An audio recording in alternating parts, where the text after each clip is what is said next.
फाल्गुन पूर्णिमा व्रत कथा। हरे कृष्णा।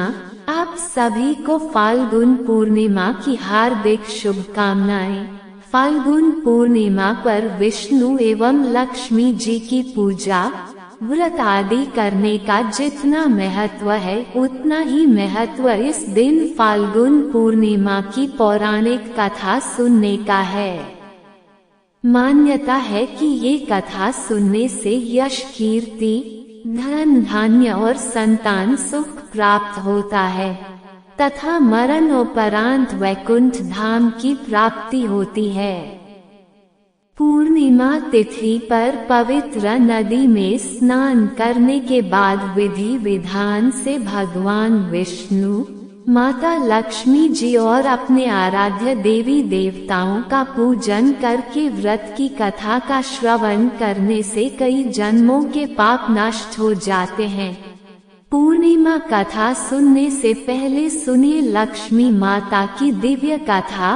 आप सभी अपने मन को एकाग्र करके पूर्ण श्रद्धा और भक्ति के साथ इस कथा को पूरा अवश्य सुनिएगा।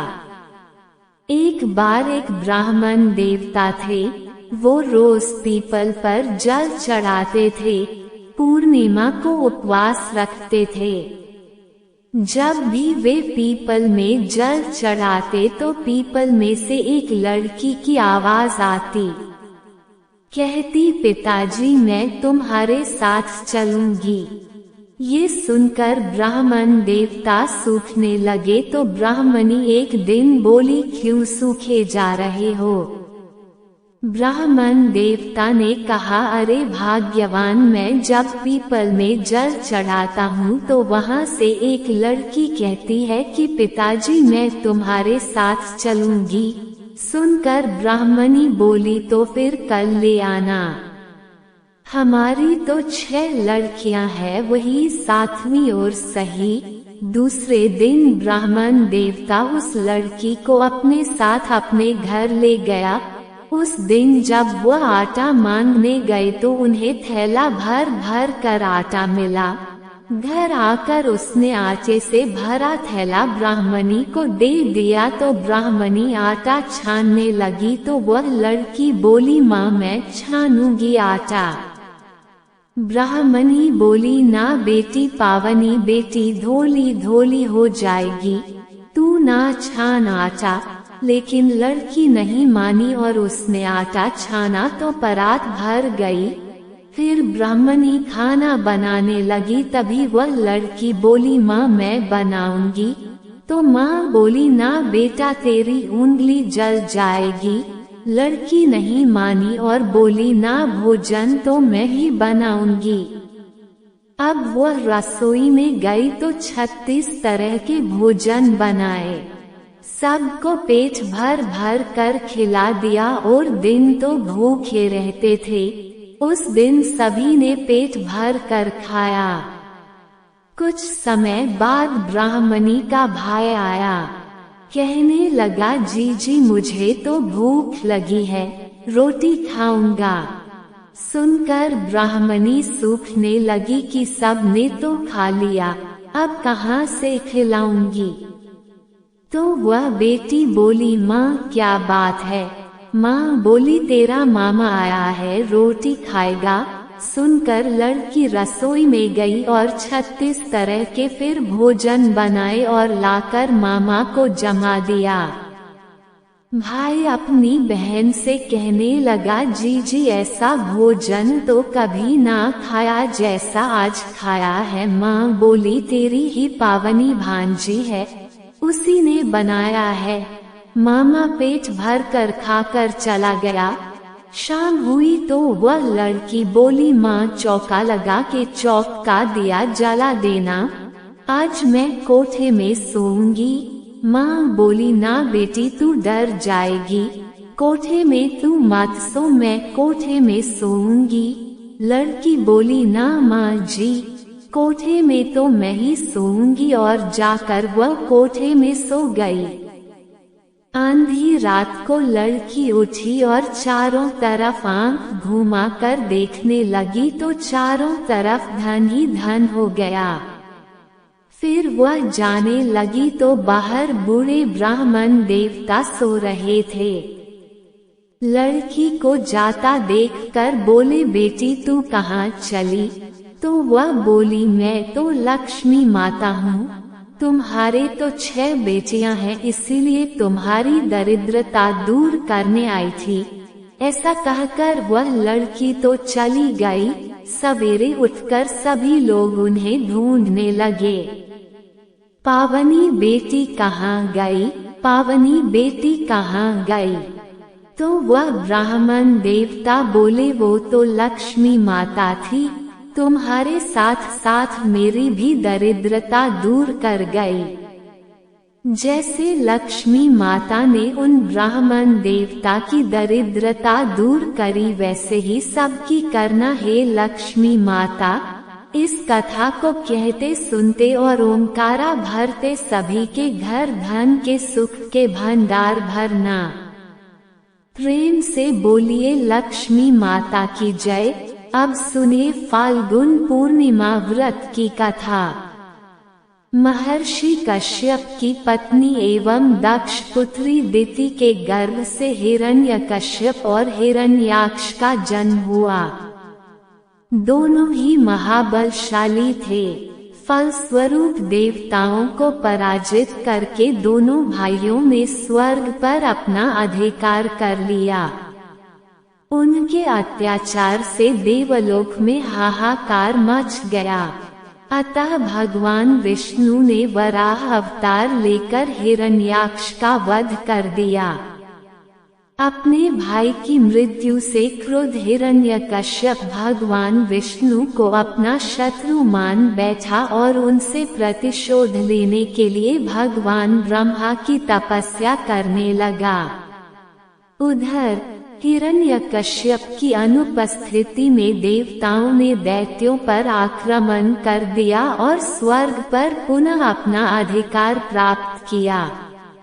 हिरण्यकश्यप की पत्नी कयाधु उस समय गर्भवती थी, जिसे देवराज इंद्र ने बंदी बना लिया। वो कयाधु को लेकर अमरावती जा रहे थे, तभी मार्ग में उन्हें देवर्षि नारद मिल गए। नारद जी इंद्र के साथ कयाधु को देखकर बोले, देवराज आप इसे लेकर कहाँ जा रहे हैं? ये सुनकर इंद्र ने कहा, हे देवर्षि, कयाधु गर्भवती है। इसके गर्भ में हिरण्यकश्यप जैसे दुष्टात्मा का अंश है, जिसका वध करके मैं इसे छोड़ दूंगा। इस पर देवर्षि नारद बोले, इसके गर्भ में तो श्री नारायण का परम भक्त है, अतः इसे छोड़ दो इंद्र।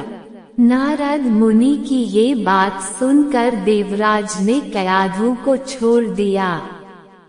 देवर्षि नारद हिरण्यकश्यप की पत्नी को अपने आश्रम में ले आए और बोले, बेटी, जब तक हिरण्यकश्यप की तपस्या पूरी नहीं हो जाती, तुम निश्चिंत होकर यहीं रहो। तब से कयाधु देवर्षि नारद के आश्रम में रहने लगी और उनके दिव्य प्रवचनों का रसपान भी करती रही, जिसका गर्भ में पल रहे शिशु पर भी बहुत गहरा प्रभाव हुआ। जब समय आया तो कयाधु ने एक पुत्र को जन्म दिया, जिसका नाम रखा गया प्रहलाद। इधर हिरण्यकश्यप की तपस्या जब पूरी हो गई तो ब्रह्मा जी ने प्रसन्न होकर उसे मनोवांछित वरदान दिया, जिसके पश्चात वो अपने राज्य वापस लौट आया। कयाधु भी प्रहलाद को लेकर अपने पति के पास चली आई। प्रहलाद जब थोड़े बड़े हुए तो एक श्रेष्ठ गुरु के मार्गदर्शन में उनकी शिक्षा का प्रबंध किया गया। एक दिन जब हिरण्यकश्यप अपने समस्त मंत्रियों के साथ बैठे हुए थे, तभी प्रहलाद अपने गुरु के साथ वहां आए और पिता को कृतज्ञता पूर्वक प्रणाम किया। ये देखकर हिरण्यकश्यप अति प्रसन्न हुआ और बोला, वत्स प्रहलाद, तुमने अब तक की शिक्षा के दौरान कौन सी सबसे अच्छी बात सीखी है? मुझे बताओ। ये सुनकर प्रहलाद ने कहा, पिताश्री, मैंने अब तक जो सबसे अच्छी बात सीखी है वो ये है कि जो आदि, मध्य और अंत से रहित अजन्मा है, इस जगत के पालनहार है, दीन दुखियों के स्वामी है, उन श्री हरि को मैं बारंबार प्रणाम करता हूँ। ये बात सुनकर हिरण्यकश्यप क्रोध से लाल हो उठा। उसने प्रहलाद के गुरु पर चीखते हुए कहा, अरे मूर्ख ब्राह्मण, तूने मेरे इस बालक को मेरे परम शत्रु का गुणगान करने की शिक्षा क्यों दी? प्रहलाद के गुरु ने कहा, दैत्यराज, आप क्रोध त्याग दें। ये बातें मैंने आपके पुत्र को नहीं सिखाई। ये सुनकर हिरण्यकश्यप आश्चर्यचकित हो गया और बोला, पुत्र, बताओ, तुम्हें ये उपदेश, ये शिक्षा किसने दी है? प्रहलाद बोले, हृदय में स्थित भगवान विष्णु ही तो संपूर्ण संसार के उपदेशक हैं। उनके अतिरिक्त कोई किसी को कुछ नहीं सिखा सकता।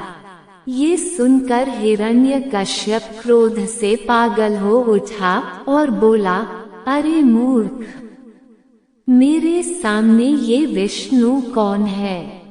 तू क्यों बार बार उस दुष्ट का नाम ले रहा है? क्या तू इसका परिणाम जानता है? हिरण्यकश्यप ने प्रहलाद को बहुत समझाया। मृत्युदंड का भय दिखाकर भी विष्णु भक्ति से दूर करना चाहा, परंतु प्रहलाद के मन से भगवान विष्णु के प्रति श्रद्धा तनिक भी कम न हुई। इसके पश्चात क्रोधित हिरण्यकश्यप ने अपने सेवकों को आज्ञा दी कि इस दुरात्मा को मौत के घाट उतार दो। इस शत्रु प्रेमी से मुझे कोई लाभ नहीं है। ये कपूत तो अपने ही कुल का नाश कर देगा।